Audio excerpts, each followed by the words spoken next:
भी अभी तक लीड कर रहा है। इसमें 2025 दरखास्तें जमा हुई हैं, स्पॉन्सरशिप की 46 हुई हैं।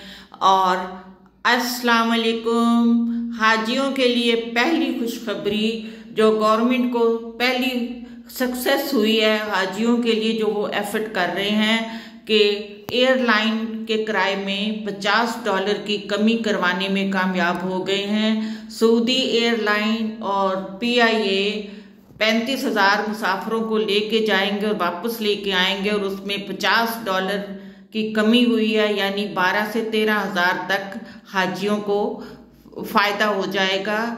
ये 12-13,000 उनके माइनस हो जाएंगे और ये रकम उम्मीद है कि आखिरी किस्त में माइनस कर दी जाएगी हाजियों के लिए। ये हाजियों के लिए एक बहुत बड़ी खुशखबरी है। इस साल हज बदल या 5 साल के दौरान हज करने वालों को दोबारा दरख्वास्त दे सकते हैं।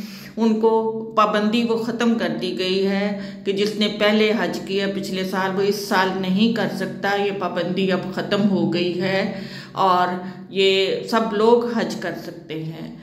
कुरानंदाजी में पहली बार दरख्वास्त देने वालों को तरजीह दी जाएगी और देनी भी चाहिए, सही बात है।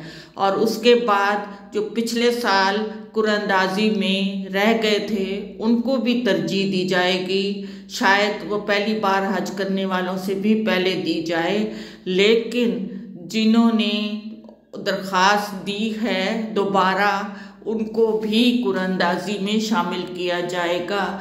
अल्लाह करे जल्दी से ये कोटा कंप्लीट हो। अभी आज चौथा दिन है, लेकिन खबर है कि इस दफ़ा आज़मीन हज से पासपोर्ट नहीं लिए जाएंगे।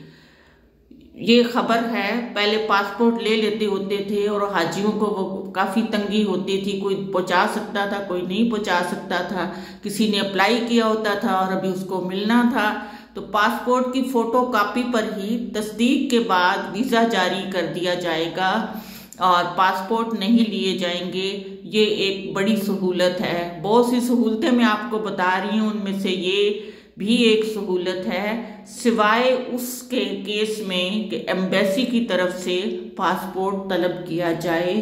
कोई इशू है या कुछ है, एम्बेसी मांगे तो उसका पासपोर्ट देना होगा उस बंदे को जिसका वो तलब करेंगे, अगर कोई इशू है एम्बेसी को।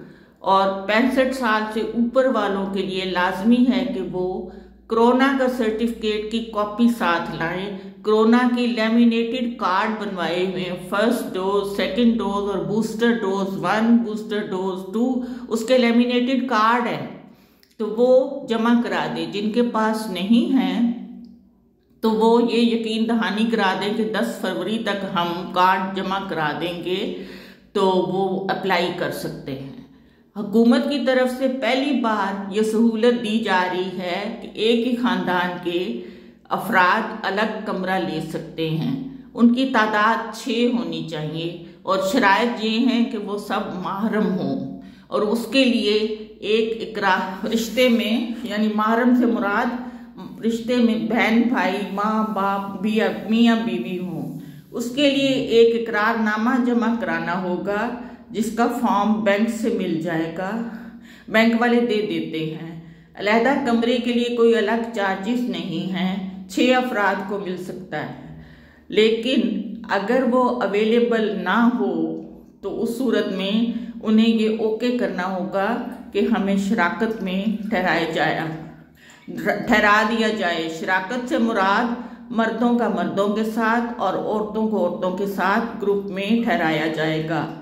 एक कमरे में ज़्यादा से ज़्यादा 5 या 6 अफराद होते हैं, यानी एक कमरे में छोटा है तो 5 औरतें हैं, बड़ा है तो 6 औरतें हैं। मर्दों का भी इसी तरह है, लेकिन सब माशाल्लाह वहाँ मिल के रहते हैं। स्पॉन्सर वालों का अलग ग्रुप बनेगा। स्पॉन्सरशिप वाले अपने ख़ानदान के साथ जाना चाहते हैं तो वो पाकिस्तान में रहते हुए अपने रिश्तेदारों का बाहर से ही डॉलर भेज सकते हैं और उनके ग्रुप भी अलहदा बनेंगे, रेगुलर स्कीम के साथ नहीं होंगे। स्पॉन्सरशिप वालों के अलहदा ग्रुप होंगे। और अपना बहुत ख्याल रखिएगा। अल्लाह हाफ़िज़।